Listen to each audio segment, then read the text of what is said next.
जय हिंद दोस्तों। दोस्तों आज हम अधिकार के बारे में चर्चा करेंगे। अधिकार क्या है, राइट क्या है।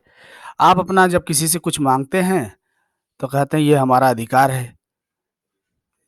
क्या करते हैं, दावा भी करते हैं, मांग भी करते हैं, तो ही अधिकार है। व्यक्ति अगर मांगे और लोग मान लें, राज्य लागू कर दे, तो ये अधिकार है।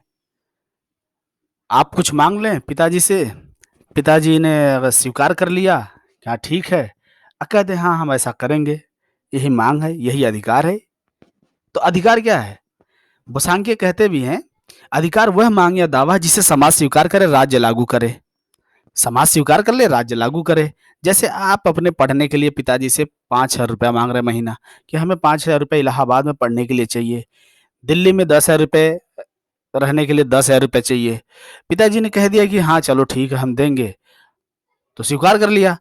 अब कहे ठीक है चलो अब हर महीने हम देंगे, तो लागू कर दिया कि हर महीने हम देंगे। यही आपका अधिकार, आपने मांग किया और घर वाले और पिताजी ने उसे स्वीकार कर लिया, उसे लागू कर दिया, ठीक है इस बच्चे को हर महीने 10,000 रुपये दिया जाएगा मुखर्जी नगर में पढ़ने के लिए।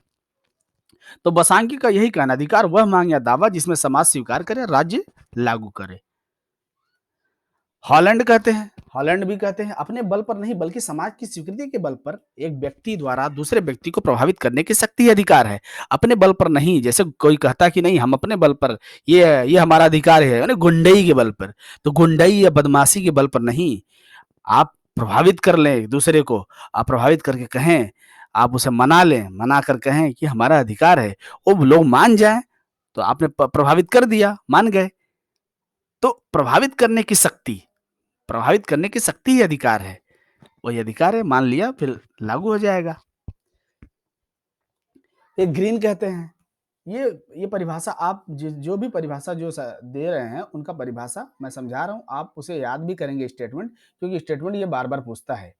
ग्रीन कहते हैं, अधिकार उन बाह्य परिस्थितियों की उपलब्धता है जो व्यक्ति के आंतरिक विकास के लिए जरूरी है। अब बाह्य परिस्थितियों की उपलब्धता क्या है? बाह्य परिस्थितियों की उपलब्धता क्या है? बेकारी, बेकारी, बीमारी, अशिक्षा, बेरोजगारी, बेरोजगारी, यही बाह्य परिस्थितियों की उपलब्धता है। ग्रीन कहते हैं कि अगर बाह्य परिस्थितियां उपलब्ध हैं तो आंतरिक विकास हमारा हो जाएगा। शिक्षा क्या है? आपके अंदर अगर शिक्षा मिल जाए तो आपका विकास हो जाएगा। स्वास्थ्य सही करने के लिए अस्पताल मिल जाए, हॉस्पिटल मिल जाए तो सही हो जाएगा। तो यही कहते हैं, बाह्य परिस्थितियों की उपलब्धता जो व्यक्ति के आंतरिक विकास के लिए जरूरी है, यही अधिकार है। उनका कहना यही अधिकार है कि आपके अधिकार क्या है? मूलभूत जो यही तो है, रोटी कपड़ा मकान, ये मिल जाए तो आपको विकास कर ले जाएंगे, यही अधिकार है। लास्की कहते हैं, अधिकार वह बाह्य परिस्थितियां हैं जिनकी अभाव में कोई व्यक्ति अपने व्यक्तित्व की सर्वोत्तम विकास नहीं कर सकता। बस वही समझिए, स्कूल हो गया, स्कूल के अभाव में आप शिक्षा एजुकेशन नहीं ले सकते, हॉस्पिटल के अभाव में आपका हेल्थ नहीं सही हो सकता। तो वही कहते हैं, वह बाह्य परिस्थितियां हैं जिनकी अभाव में कोई व्यक्ति अपने व्यक्तित्व की सर्वोत्तम विकास नहीं कर सकता। जहां सर्वोत्तम विकास की बात है वहां लास्ट की याद रखिएगा कि बिना शिक्षा के हम अपना सर्वोत्तम विकास नहीं कर सकते, बिना हॉस्पिटल के अपना हम सर्वोत्तम विकास नहीं कर सकते, बेरोजगारी के हम अपना सर्वोत्तम विकास नहीं कर सकते। और राज्य के बारे में इन्होंने कहा, क्या कहा स्टेटमेंट? कोई भी राज्य अपने द्वारा दिए गए अधिकारों से जाना जाता है। कोई भी राज्य जब भी जाना जाता है तो अपने द्वारा दिए गए अधिकारों से जाना जाता है। यानी आपने मांग किया, व्यक्ति ने दावा कर दिया कि हमारा मांग या दावा है, और समाज स्वीकार कर ले, नहीं हमारा भी ये बात सही है, हम भी वही चाहते हैं, और राज्य लागू कर दे। तो ये इसीलिए कहते हैं, कोई भी व्यक्ति को, सॉरी, कोई भी राज्य अपने द्वारा दिए गए अधिकारों से जाना जाता है। आपने देखा ऊपर जो हमने स्टेटमेंट बताया उसमें 3 चीज़ें मुख्य रूप से है। क्या है? माँग या दावा है। समाज की स्वीकृति क्या है? समाज की स्वीकृति नैतिक पक्ष है। समाज मान ले रहा है, उसके नैतिक पक्ष है। राज्य लागू कर देता है, तो कानून बना के लागू कर देता है कि हाँ, ये व्यक्ति का भारत में ये जो लोग रह रहे हैं, इनके अधिकार है, शिक्षा का अधिकार है, जीने का अधिकार है, ठीक है? बोलने का अधिकार है, सभा करने का अधिकार है, संगठन बनाने का अधिकार है। आप कहते हैं ना कि हमारा हमारा धर्म मानने का अधिकार है। आर्टिकल 29 क्या कहता है? हमारा धर्म मानने का अधिकार है, हम कोई भी धर्म माने। हमारा ये धर्म मानने का अधिकार है। हम कुछ भी अपना कल्चरल जो हमारा कल्चर हम अपना अपने हिसाब से कल्चर करेंगे, हमारा अधिकार है। तो वही कह रहे हैं कि माँग या दावा, आपने माँग किया या दावा किया? समाज ने स्वीकार कर लिया, राज्य ने उसे लागू कर दिया। राज्य लागू करता है क्या? कानून बना के। जो संविधान का किताब है क्या है? एक कानून की किताब है वो। उसी के आधार पे तो कानून बनते हैं। अधिकारों के कई आधार हो सकते हैं। जैसे मैंने अभी बताया परिस्थिति की उपलब्धता जो व्यक्ति के विकास के लिए आवश्यक है। शिक्षा, आवश्यकता क्या है आपकी? योग्यता क्या है? योग्यता के हिसाब से आपको अधिकार मिलना चाहिए। गरीबी क्या है? गरीबी को दूर करने के लिए आपका अधिकार मिलना चाहिए। यही तो है। अब अधिकारों के सिद्धांत के बारे में आइए। अधिकारों के सिद्धांत के बारे में सबसे पहला है प्राकृतिक अधिकार।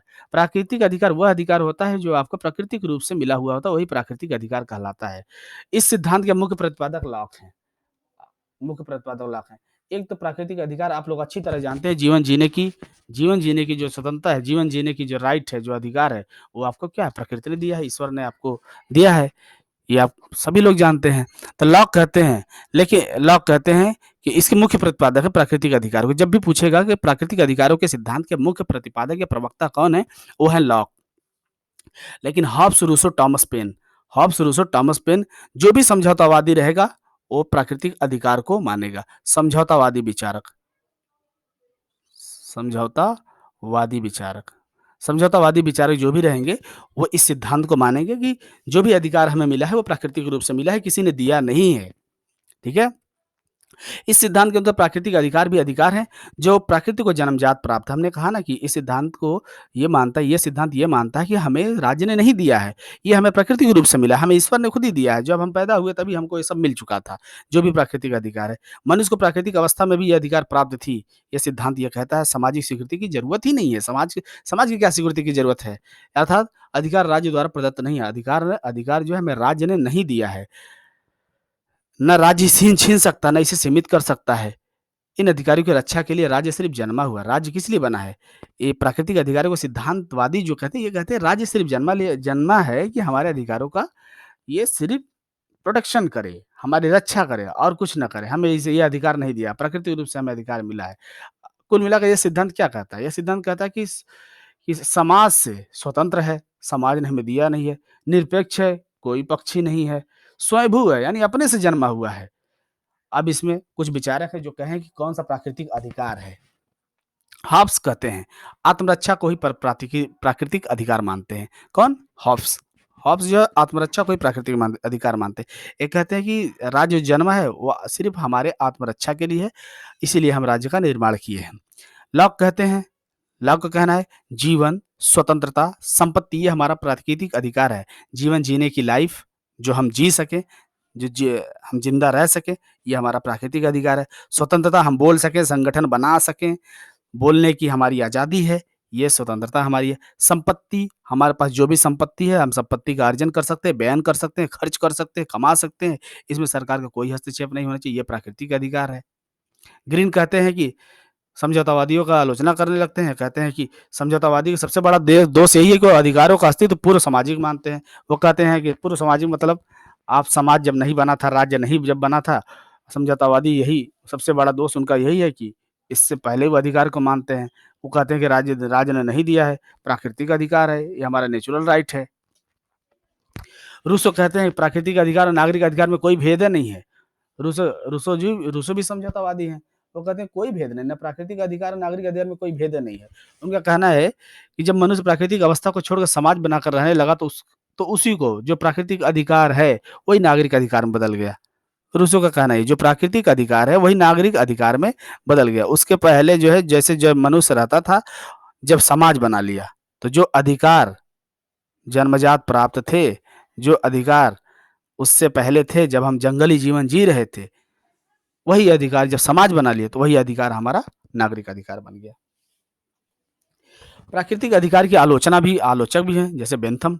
बेंथम कहते हैं कि प्राकृतिक अधिकार का सिद्धांत निरर्थक और बकवास है। ये स्टेटमेंट याद रखिएगा, निरर्थक और बकवास है। कौन कहा? बेंथम। ये आएगा। रिची कहते हैं कि प्रकृति शब्द ही स्पष्ट नहीं, प्रकृति का मतलब बहुत कुछ होता है। जैसे प्रकृति का स्वभाव होता है, पहाड़ होता है, नदियाँ होता है, प्राकृतिक शब्द ही स्पष्ट नहीं है। ये कौन कहता है? रिची कहती हैं। तो ये इनका स्टेटमेंट याद रखिएगा, प्रकृति शब्द ही स्पष्ट नहीं है। प्रकृति का मतलब होता है स्वभाव, नदियाँ, पर्वत, पठार, ये सब प्रकृति का मतलब होता है। अब प्रकृति का कुछ प्राकृतिक अधिकार का कुछ महत्व, भाई आलोचना हुआ तो कुछ महत्व भी तो सबके अंदर कुछ ना कुछ गुण या दोष रहते हैं। तो इसका महत्व क्या है? 1776 ईस्वी में अधिकार 1776 ईस्वी में अमेरिका में अधिकारों अधिकारों की जो घोषणा पत्र जारी हुआ, उसमें ये कहा गया कि जीवन, स्वतंत्रता और सुख को प्राकृतिक अधिकार है। जीवन, स्वतंत्रता और सुख प्राकृतिक अधिकार है। यानी जीवन जीने की, स्वतंत्र रहने की और जो सुख प्राप्ति की, यही प्राकृतिक अधिकार है। 1789 में फ्रांस की क्रांति हुई। फ्रांस की क्रांति में स्वतंत्रता और समानता को, यानी अब बोलने की आज़ादी, राइट टू इक्वालिटी, यानी सभी को बराबर एक जैसा देखना, यह प्राकृतिक अधिकार है। कब? 1789 में फ्रांस की क्रांति में वहां पे कहा गया। 10 दिसंबर 1948 को संयुक्त राष्ट्र मानवाधिकार जो घोषणा पत्र जारी हुआ, उसमें प्राकृतिक अधिकारों के सिद्धांत से ही प्रेरित था। जो घोषणा पत्र जारी हुआ, वो किससे प्रेरित था? प्राकृतिक अधिकारों से, सिद्धांत से ही प्रेरित था कि प्राकृतिक अधिकार जो हुआ था, जो मानवाधिकार आज भी आप रटते हैं ना, तो मानवाधिकार वही है, प्राकृतिक अधिकारों से ही वो प्रेरित था। 10 दिसंबर 1948 सबसे पहले संयुक्त राष्ट्र संघ ने इसकी घोषणा किया।